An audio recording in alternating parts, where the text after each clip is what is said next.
I never thought I would become the villain in my own sister's story.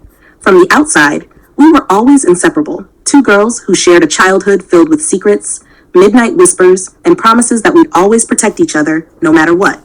But nothing could have prepared me for the day I discovered that my little sister, Emma, had been living in a cage built not of iron bars, but of bruises, threats, and a love that turned poisonous.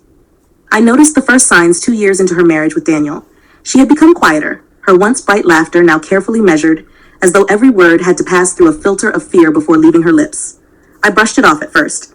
Marriage changes people, I told myself. But then I saw the faint purple mark on her wrist one Sunday afternoon when she was helping me in the kitchen.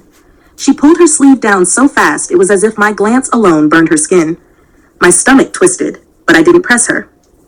That night, though, I lay awake thinking of every odd behavior, every time she had flinched when someone raised their voice, every time she made excuses for why she couldn't stay over at my place anymore.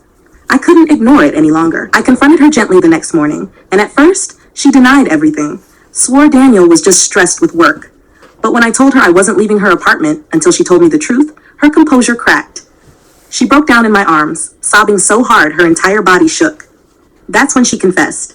Daniel had been controlling her from the very beginning, first through subtle comments about what she wore, then through financial restrictions, and finally through fists and threats that made her afraid for her life.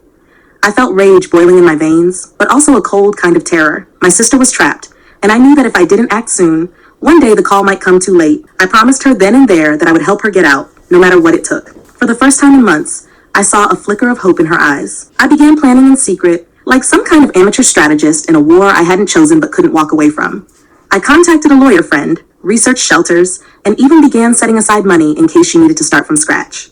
Each time Daniel left town for work, I visited her, and together we whispered plans like fugitives. She was scared but determined, or so I thought. The night of the escape came sooner than I expected.